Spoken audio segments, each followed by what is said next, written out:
Hello and welcome everyone to the introduction to Google Cloud Platform. So I'm going to set up some agenda for today's course.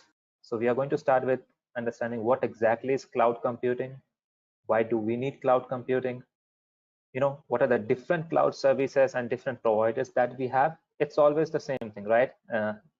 If the moment we have a product, there are different vendors for that particular product. So cloud computing is a product and there are different vendors that are serving this particular product. Then coming to the main part of this particular agenda, like what exactly is GCP and why GCP? Because as I said, there are different vendors present right now. So why should I go for GCP? What are the different GCP services that we have? What are the different regions and zones that GCP covers? And I'm going to give you a short demo on how to create a virtual machine on GCP. Great. So what exactly is cloud computing?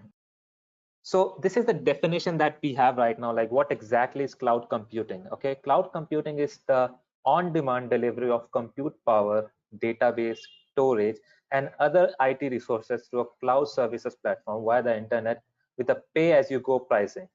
All right, so this is just the definition. We are not here for the definition. I'll help you out to understand it in a simpler way.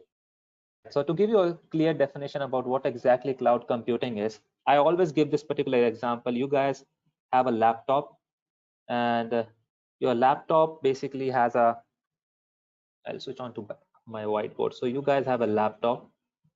All right, your laptop has a storage, your laptop has an operating system, your laptop has a disk, your laptop has network. So this is the laptop that you guys are having. The reason I'm giving example here as a laptop is because this is the day-to-day thing that we are dealing with instead of servers these days. So what cloud computing exactly is, we have divided, what we have done is we have simply divided all these services and all these aspects into different services. So now you have storage as a service, operating system as a service, disk as service, network as service. And what we have done is we have given it as a name as cloud computing. And what we are doing is we are using internet, basically the internet that we guys have, as the medium between us, the user, and the cloud to deliver these services. That's it. I mean, it's good that if you guys remember the definition, but if in case you need to make cloud computing easy for somebody else to understand, just give them this example that anything that you have on your servers or anything that you have on your laptops, if it is broken down into different parts like storage, operating system, disk, network, and the same aspects are being delivered via internet as services, that is cloud computing. All right, wonderful. I'll switch back to the slides now. We have just understood what exactly cloud computing is, and now it's important for us to understand the different flavors of cloud computing that we have at this point in time. I know, I mean, this particular cloud services diagram that you guys see right now, you must have seen it like multiple times, when you Google what is infrastructure as a service, what is platform as a service, what is SaaS. But just to understand it in a simpler way, I'll make it very simple for you guys to, keep this in mind. So as I said, on the left-hand side, you can already see that we have a on-premise, on-premise server. Instead of, if you're not able to imagine a server, just imagine it this way: you have a laptop. What are the different things your laptop has? Your laptop has storage, your laptop has networking, it has operating system, it has middleware, it has runtimes, it has your data, it has your applications, and definitely there might be some users who are using virtualization who are not. So virtualization and server is key here. I mean, this is not part of laptop, but I'm just making it easy for us to understand it.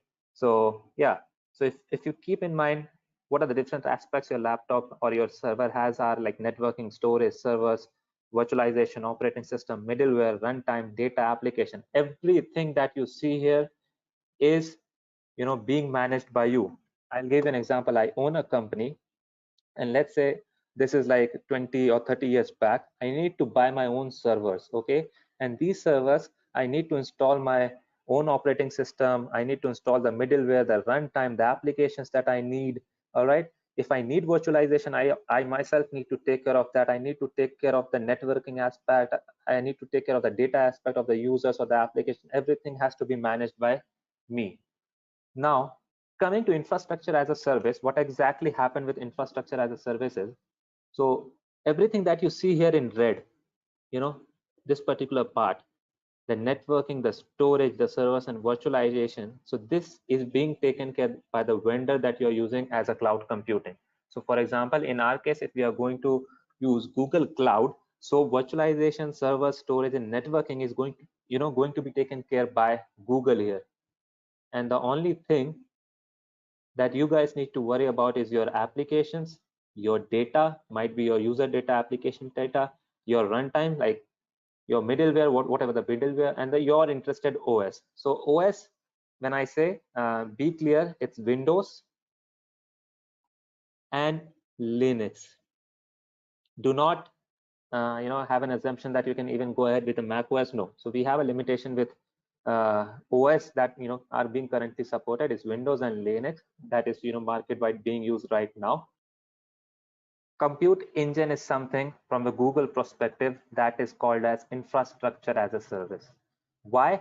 Because you have control on installing your own OS. So you will install your own demo. You have control over the runtime, the data, the applications that you're willing to run on that particular compute engine. But the virtualization aspect, the server aspects, the storage, the networking is going to be taken care and managed by Google. You don't have to manage it. So there's the difference, okay? Moving on to the platform as service.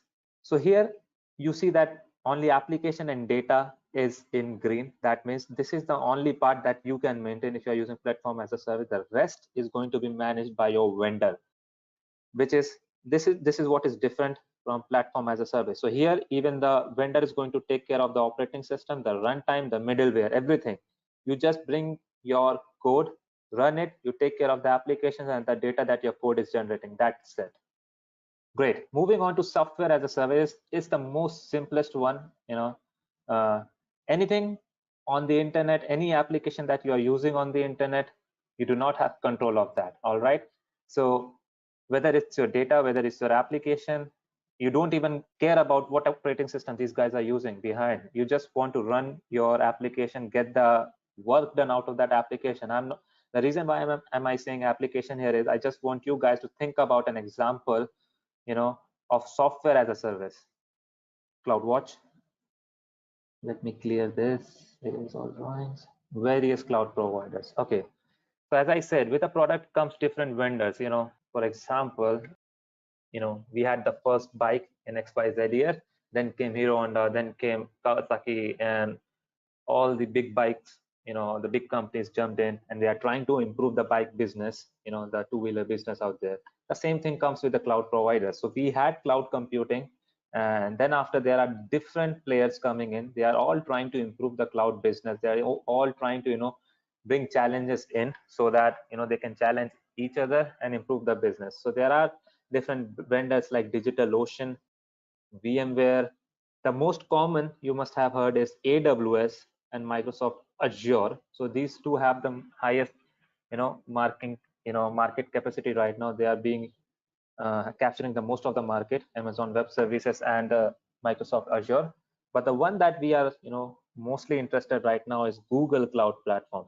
So even Google Cloud Platform, I'll give you a brief history. It started in the year 2007 with just one service, and then after what they were actually doing was they were giving their services on the Google Cloud Platform to their own developers and trying to improve their business. And eventually when they realized that okay, these are something great services that they can put in for the market for others to use and take betterment of it so that everybody can use. So that's what they have done. So these are the different cloud providers. Moving on to our next slide. Why Google Cloud Platform? All right.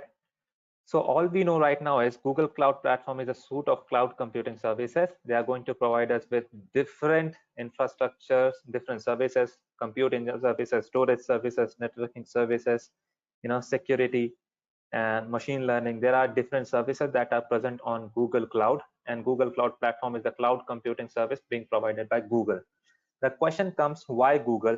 So as I said, in the last statement that Google Cloud Platform started in the year 2007, and then after these guys were internally building it, once they made sure that okay, their Google Cloud Platform is working great, and they wanted to share this idea with all the other individuals out there so that they can also take benefit of these services that they have made.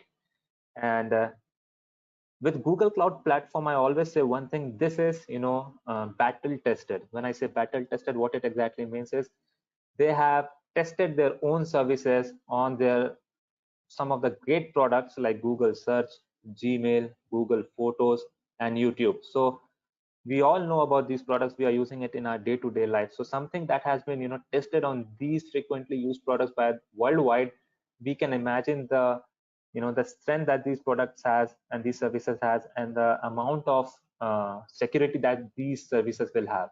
Okay, so that's why it's important for us to understand the security aspect involved with Google Cloud Platform. All right, so Google Cloud is cost effective. When I say cost effective, why?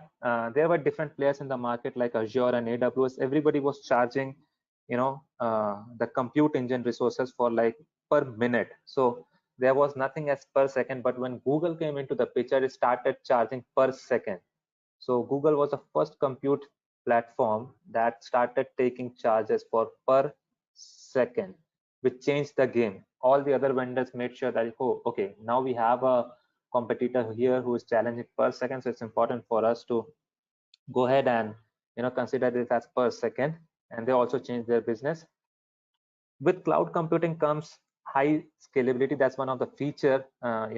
All cloud computes have, all the cloud computer vendors like Azure and AWS has. But with GCP, we already know, as I said in the previous example, GCP is battle tested. It has YouTube, it has Gmail, it has Google Photos. So they have like millions of users, worldwide, and they know their business and they know exactly how to scale a server. They have done that like I don't know how many times, but they are doing it for like more than 10 years, 20 years, for more than decades they have been doing this. So they know the scalability business very well. So it's highly scalable across the different regions that Google Cloud has. So you have custom machine types. I'm going to give you an idea about custom machine types. When we are going into the compute engine, we are going to discuss about this custom machine types in detail. Basically, custom machine types, I'll give you an example.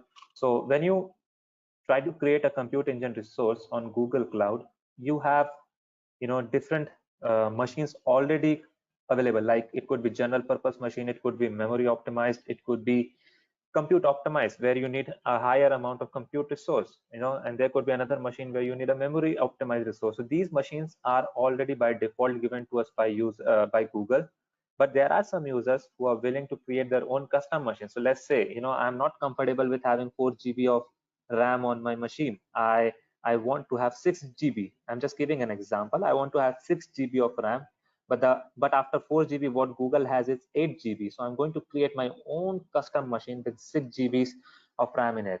All right. So that's custom machine types. Coming to Internet of Things. So this is a big thing that Google is working and has been working a long time ago. All the other cloud vendors are also working on it. They are trying to make sure that any technology that is out there, they can deliver it as a service. That's it. Same goes with different APIs and ecosystem that they have. They have their own APIs. Anything that you see as a service has its own API, so that you can simply integrate it with your own code and create better apps and take leverage of Google, all the services Google Cloud Platform gives us.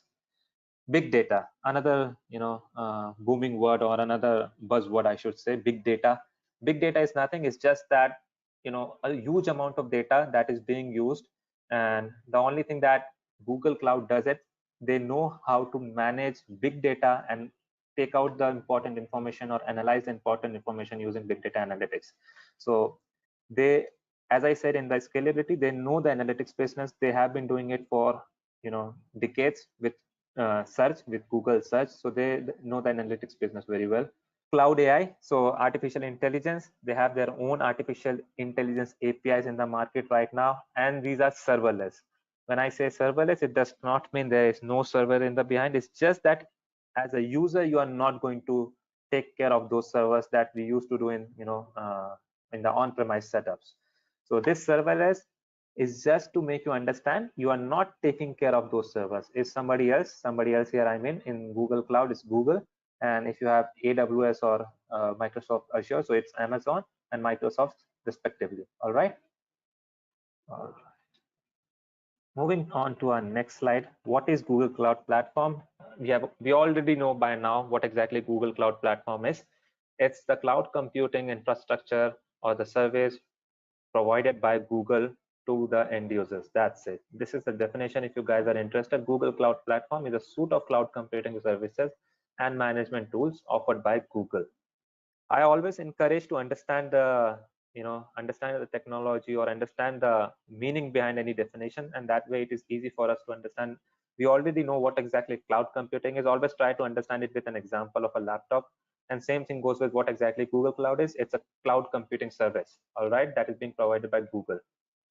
All right, so here's the slide which is going to talk about the different services Google Cloud offers. This is, I'll be very honest, this is just a part that you are seeing right now here on the screen, because if I go ahead and try to put all the services that Google Cloud Platform has at this point in time, I'll have to put in, I don't know, like hundreds of slides just to show you guys the services. So these are some of the major services, the big players, that being used by all the other vendors out there. So it has its own compute, storage and database, networking, big data, different developer tools, management tools, cloud AI, Internet of Things, identity and security, and one of the most important, I would say, is data transfer. Why I said it as important? Because we have users on premise, we have users on other public cloud, and if somebody is interested to move to Google Cloud Platform, Google has their own data transfer, and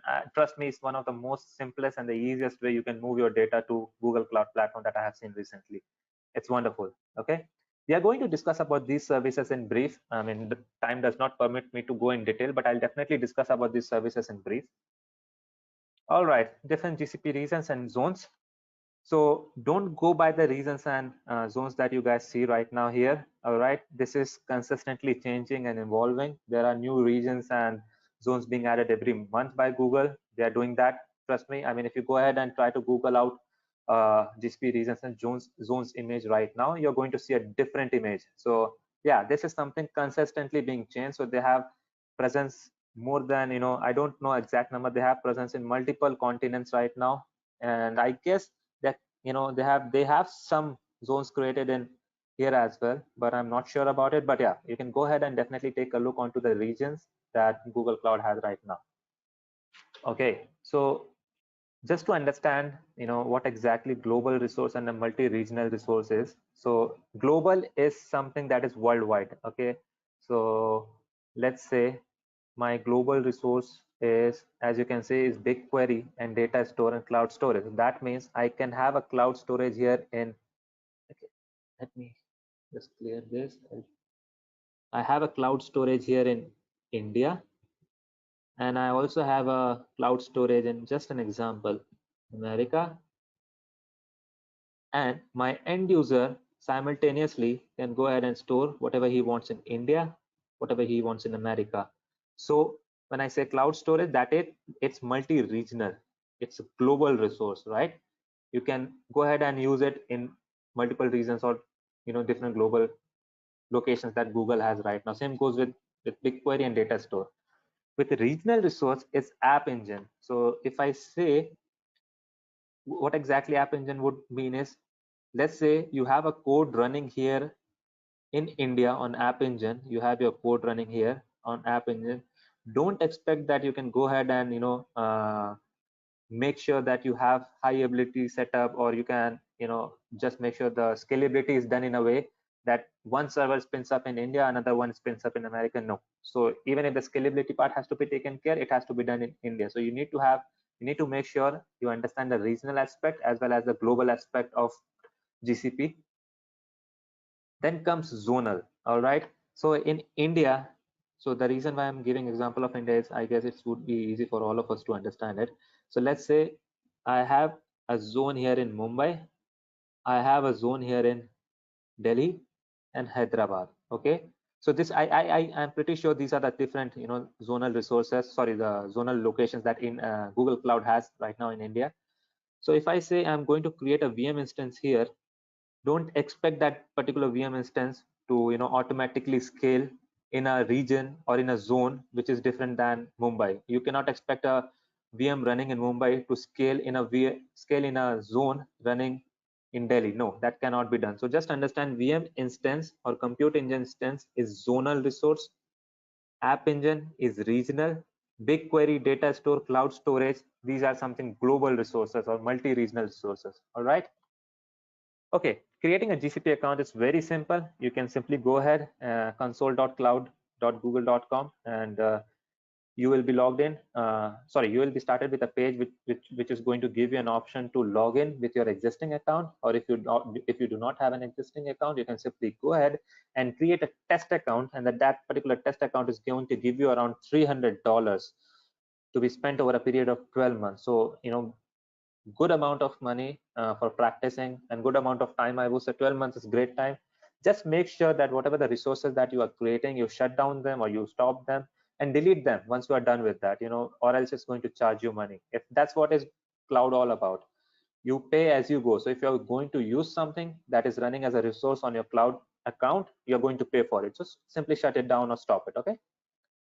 Okay, this is the home page of Google Cloud Platform. All right, so on the left hand side you can see the home button. It has all the options from cloud launcher, from the billing, from support, IAM, everything mentioned here. And along with that, it has compute mentioned. So in this particular screenshot, you can just see the compute aspect of Google Cloud Platform right now. This is the dashboard. It's going to give you information about what are the different projects that you are running. In case you are running multiple projects under the same account. Okay, under the same account, if you are running multiple projects, then you're going to see that project name, the project ID, the project number. All right, you'll also see different resources that you are running under that particular project. In this particular screenshot, we never had anything running, so you do not see any resources. You will see the API requests. And another thing, do not panic if you do not see it in the same way, because this is consistently changing. All right, so this is consistently changing. I just want to be very clear that do not panic on that point. Okay, it's changing, it's evolving, they are trying to make it better every day. Here comes the interesting part that I was talking about, the GCP services in depth.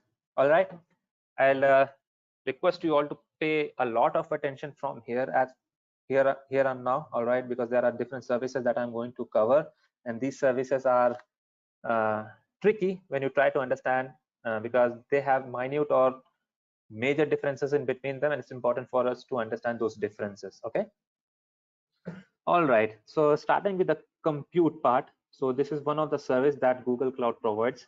All right, so it has a compute engine.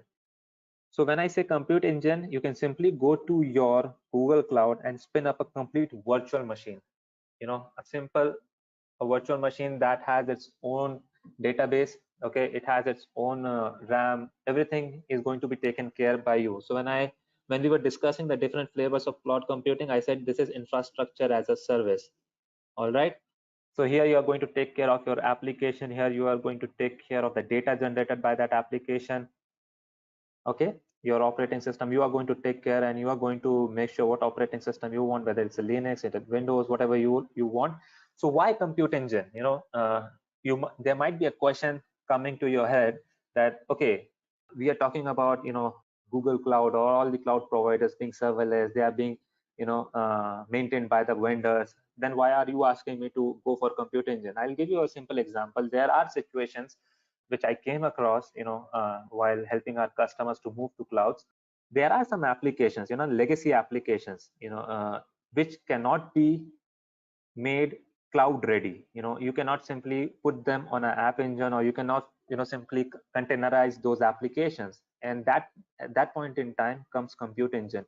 Compute engine basically gives you a virtual machine. For example, on my on-premise, I had a virtual machine with 6 GB and XYZ processors and everything. I can simply go ahead and create the same compute engine machine on Google Cloud and then move my application. Along with that, there is more control given to me. If you go to the previous slides we had in infrastructure as a service, I had more control on what exactly is running on my particular virtual machine. So if that's the requirement, I would always suggest you to go for infrastructure as a service, and in Google's case, go for compute engine. Now comes app engine. So app engine is basically, understand it this way. I gave you an example. My code is not cloud ready, so it's a legacy code. So I'm going to use compute engine. Now I have an application which is running on premise and which is cloud ready. I can simply move it to cloud. Okay, and I do not have anybody in my team who knows GCP, but they just know few here and there parts of GCP. So they said, hey, you know what? Let's go ahead and spin up app engine, and we can simply dump our code onto that, and everything will be taken care of by Google as a vendor. So there comes App Engine. This is platform as a service. This is going to give you a platform to be used to run your code. So you just bring your code and you take care of the data generated by that code. That's it. Your application and your data. That's it. Nothing else has to be taken care by you. All right. So this is container engine. Another warning that not a warning, but another pointer that I like to give you guys is, if you do not see container engine again on Google Space, so this is now known as Kubernetes engine. All right. And this particular container registry, so they have changed it to Cloud Run. So don't worry. I mean, the functions remains the same. It's just that they have given some new improvements and new names for all these services. Okay. All right, wonderful. So the container engine, the simplest and the easiest example is, now it's known as Kubernetes engine, and the reason why it's called as Kubernetes now is, if you have an application which you are running on Kubernetes or on Docker or anything that any containerizing, you have containerized your application and you want to run it the same way on your cloud, on Google Cloud, Kubernetes engine is your answer. Okay, whatever you do on your Kubernetes on your on-premise can be done on your Google Cloud platform. So this is called as Kubernetes engine. It was, the container engine was an old name. Okay, coming to container registry, Cloud Run. So if you have a web application, all right, if you have a web application that is running, and you also want to make sure that you are able to take the benefit of containerization. Okay, if this is something that you are looking for, okay, Cloud Run is your go-to guy. Okay, so Cloud Run, you need to use Cloud Run only when you have a web application. Could be anything, like you just got in, you created a website, like a commerce website, you're selling your products very well, you want a website to be hosted on compute on Google Cloud platforms, go for Cloud Run. Cloud Functions, very simple. Cloud Functions is something as, these are event triggered. Okay, so let's say I don't want to run my code consistently, because any cloud computing is pay as you go. So if you're going to run your code consistently, even if your end users are not using it, you're going to be charged for it. Then comes Cloud Functions. So let's say I have an e-commerce application. I just need that code to run when my customer or when my end user adds an adds a let's say you are an e-commerce application and you are adding a good to your cart. Okay, the moment somebody adds a good to that particular cart, or you add a product to that particular cart, only at that point in time I want my code to run. So if that's the scene, you can go ahead and have Cloud Functions being installed there, and you can use Cloud Functions to run your code. So I'll repeat, don't be confused. I know these are very confusing terms and confusing explanations here, but just understand it this way. Cloud Function is something, if you don't want your code to run consistently, you just want your code to be triggered only when there is an ask. At that point in time, you need to use Cloud Functions. Okay, all right, I'll have to move on to my next slides here. Networking. So Cloud Virtual Network is the VPC, virtual private network, that Google Cloud offers. Basically, you can create your own network and segregate your machines from different aspects. Like if you want a network for your production environment, you can go ahead and create your own VPC. If you want a network for your particular virtual private cloud on test machines or test users, you can have their own different VPCs. Okay, that's VPC. Basically, it's all the networking aspect. It has different flavors. which is a default VPC. Default VPC is basically going to have your networks created in all the regions by default. As the name says, by default it's going to create your different regions in all the create your network in all the regions. It has a auto VPC as well as a custom VPC. Most of the time we take care using the custom VPC because we don't want unnecessary networks to be created in different regions or zones, right? We don't want that. So we want specific zones or regions to be allocated as our VPC networks. That's what in production we do, but for the testing purpose you can definitely go ahead and create a auto VPC, create machines, play with that and learn it. Okay. Cloud load balancing is the load balancing solution given by Google Cloud Platform. So they have simply to understand it, they have regional and global. So global is something you can use universally in all the global locations that Google Cloud Platform offers. It could be HTTP load balancer or HTTPS load balancer. It could be a SSL proxy if you need. Okay, it could be your TCP, UDP. Cloud functions are like workers. Okay. Okay, so this is your cloud load balancing. Coming to cloud CDN, it is part of your cloud load balancing. How? Let's say I have a end user. Just focus here on the diagram that I have here. So let's say this is my end user here. He's trying to reach out to a particular machine here. So he has to go through the complete load balancing. Okay, and this process is going to cost us some seconds. Okay, so Google even take care of those seconds. So what it does it, let's say this particular user who is in India tried to access an image, and that image was not available. So from the backend server, that image was being fetched and given to the user. Now what cloud load balancing and cloud CDN does together is they are going to create a POP, point of presence. So what they are going to do is they are going to cache that particular image or that particular data in this POP. And let's say the next time a new user comes in and he is looking for the same image, let's say he's trying to get the latest image on the different cloud regions that we have. So instead of going to the backend server, he is going to be served from the POP location, and that creates a great customer experience. It gives a better return, the experience that has been created by Google Cloud. So that is CDN, content delivery network. So basically you're creating a network for content delivery. You just put the information there, the cache the information there, so that next time any user comes in, they are able to access it from the content delivery location. Cloud interconnect, you have your on-premise and you want it to be connected to GCP. Cloud interconnect is your solution. Cloud interconnect basically has two flavors.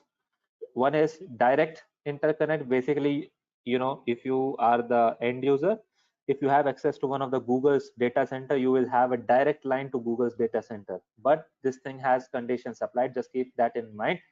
Now let's say you are a user who is saying that, hey, you know what, I'm nowhere near the Google's data center location. What should I do? So that point in time comes partner interconnect. It's exactly same, but it's just that you have a vendor in between Google Cloud and you.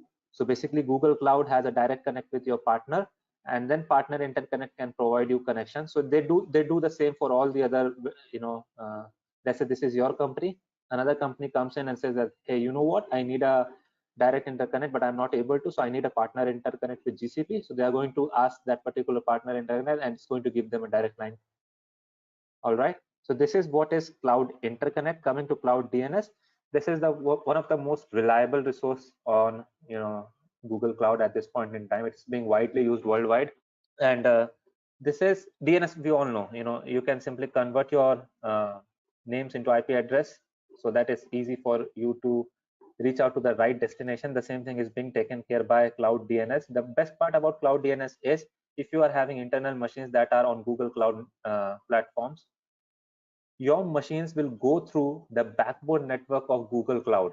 There is a backbone network of Google. You don't have to travel through the internet, or you don't have to travel through the other telecommunications lines. No, there is a backbone line that you are going to travel through, and that's going to give you a better service. It's going to give you a better name resolution service. Okay, that's cloud DNS. Storage services. Cloud storage, I'll give you a brief example here about what exactly cloud storage is. Cloud storage basically means let's say I have a site, okay, but my site is something where people can come up, they can put in whatever they want. Maybe they want to put a picture of cat, the next time they want to put a picture of a dog. So this particular is a unstructured data, right? This is not structured. Somebody can come in and put a Microsoft Word document, whatever you want. So for unstructured data, we always recommend to use cloud storage. Cloud storage is going to take care of your unstructured data. All right, now I'll just try and make it easy for you to understand the difference between Cloud Bigtable, Cloud Data Store, Cloud SQL, and Cloud Spanner. So Cloud SQL and Cloud Spanner this is relational database, relational, and this is unrelated. Okay, what that means is, when I say relational, is like you must have seen database having columns and rows, name, last name, address, something like that. So everybody would have, their name, last name, address. So this is structured data. Okay, structured and unstructured data. So if you are having structured data, always go for Cloud SQL. It could be MySQL, PostgreSQL, anything like that.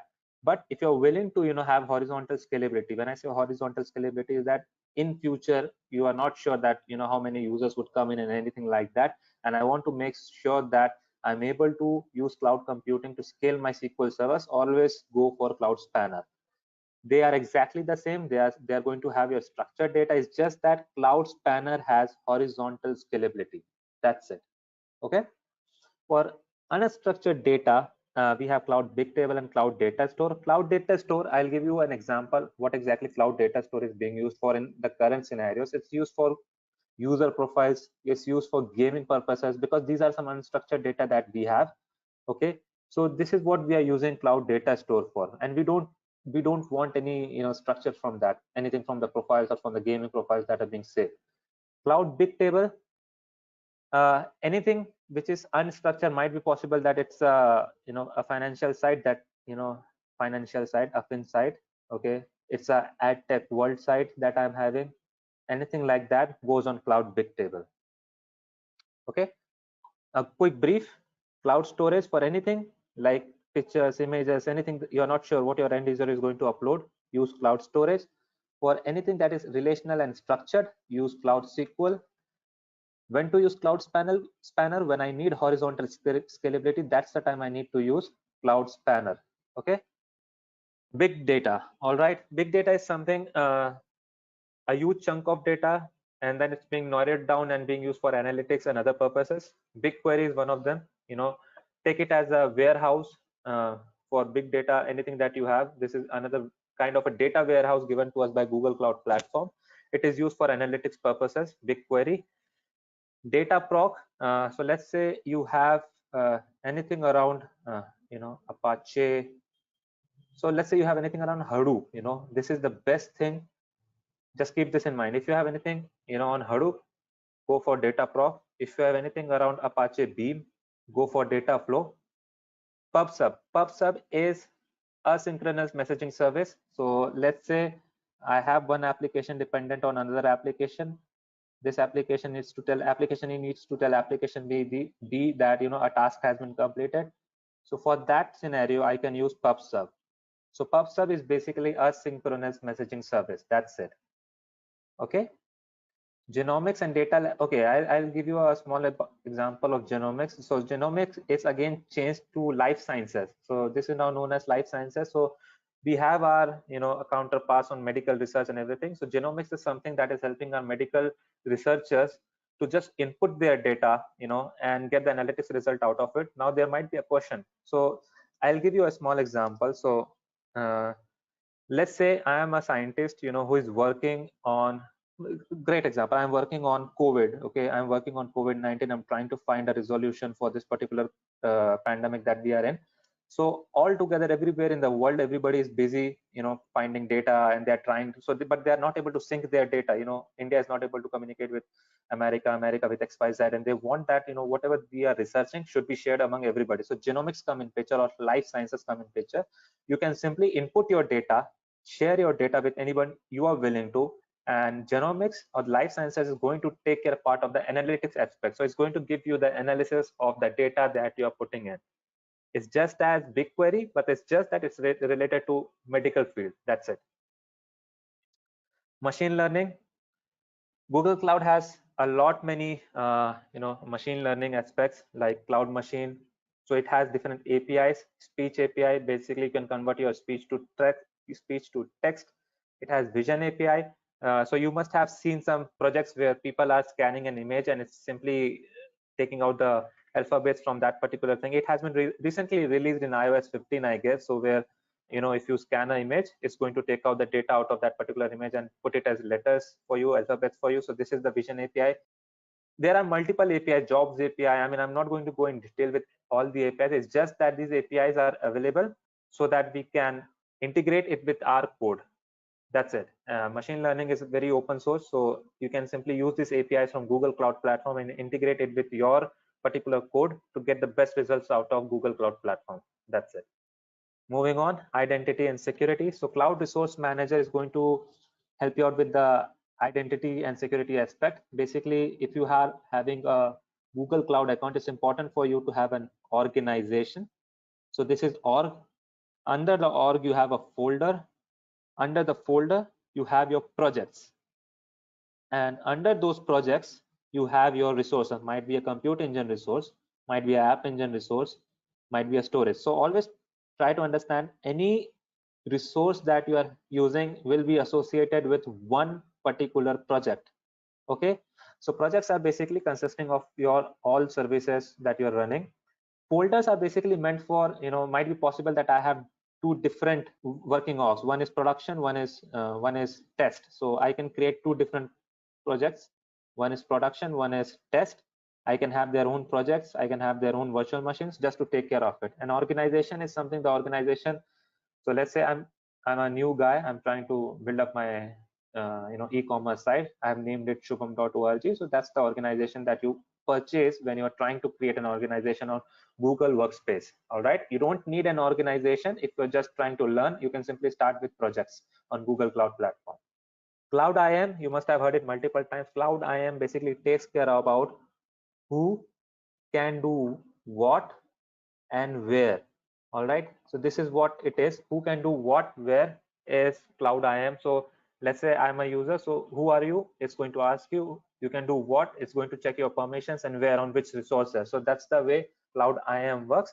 Cloud Security Scanner and Cloud Platform Security is basically, simply understand it this way: any data of yours, whether it is in transit or whether it's just idle, it is always protected by Google Cloud Platform by default. This is not given to us by all the other cloud vendors that we have out there. We need to take care of our own data, but with Google Cloud Platform, it is given to you by default.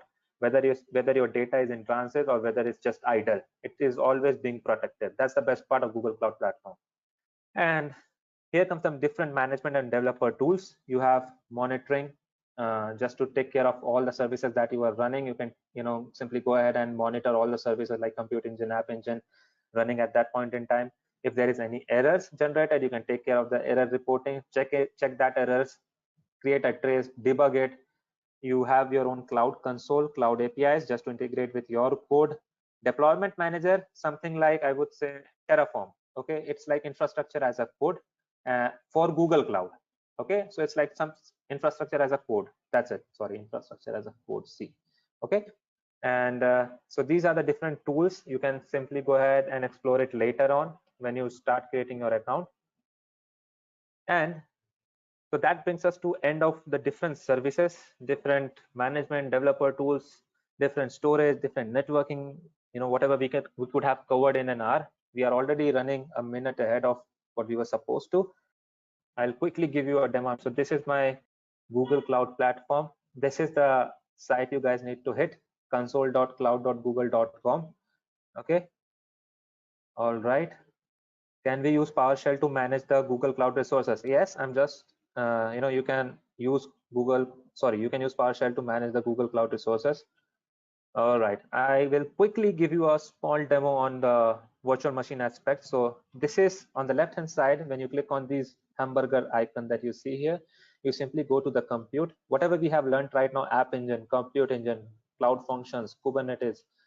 All right, everything is here. You can simply sit down and explore yourself. There are multiple services, as I said. Okay, so this is my particular Google Cloud project. So you can see here, this is my GCP project name. It is also giving me, what are the different resources that are running, how many storages I have created. All right, it's going to give you a good amount of information. And if you think you are overwhelmed with all this information, you can simply click here, hide a card, change your card, whatever you want, you can do that. Google gives you that ability. Okay. All right, go into compute agent, click on virtual machines. This is the best part, the practicals. I would always encourage everybody to go ahead and do the practicals. That definitely creates a difference. Okay, it gives you a better idea about whatever theoretical information that you have. Here you can see create instance. I'm going to click on create instance. And as I said, compute engine is a part of infrastructure as a service. So if you're on infrastructure as a service, you are allowed to take care of the operating systems and everything. So that's what I'm going to show you right now. So here is the name. I'm just going to keep it default instance 3. All right. So here I select what are the regions I want my machine to be. There are multiple regions. We always recommend to select the region which is near to your end users. Okay, whatever the application that you are running, once you select your regions, it's going to have different zones. All right, we selected a zone. Now here comes the different machine configuration that are available. General purpose, compute optimized. If in case you need 16 GBs of memory, 4 vCPUs, no, I don't need that now. Somebody comes and no, I need a memory optimized. So okay, so you have a memory optimized 1.4 TB of memory. Just keep in mind that whatever you are going to allocate, you are going to pay for it. Whatever you are going to run, you are going to pay for it. Okay, so for now I'm just going to go ahead and select a N2. It's a very simple basic machine. It has 2 virtual CPUs. It has 8 GBs of memory. That also I don't need, just for the purpose of showing you guys, I'm showing you. And it has a boot disk. So for the boot disk, I select the operating system. As I said, you have the freedom to select your operating system. You have the freedom to select from the different flavors of Windows to all the Linux operating systems. You can go ahead and select a SQL server if you want. I'll keep it as Debian for now. All right, I'll click on create. Now you can come here and see that your compute engine resource is being created. And the best part is, if it fails, it's going to give you a good error. As you can see here in the red, it's going to give you an error, like what exactly it is happening. All right, see, you saw the time it took to create a virtual machine. It's done. It's already done. Great. So I have the instance 3. I'll just try to take a SSH to it. All right, wonderful. You see this? Now you have a machine running on Debian OS for yourself. That's it. It was so simple. Okay. And as I said, always make sure whatever the machines or whatever the resources you are having, always try. I don't need this instance 3 right now, so I can simply go ahead, click on these 3 dots and stop this, so that if the moment I stop it, I'm making sure that this particular service does not use the resources I have allocated to it. Because whatever you allocate, whatever you are running, you are going to pay for it. That's the part of Google, but that's the part of cloud computing. All right, and keep learning. That's the best part. Whatever we have learned right now, keep practicing that. And I thank you everybody for joining in, for taking out time, and I wish that everybody stays safe and healthy. Take care of yourself and your family. Have a good one, guys.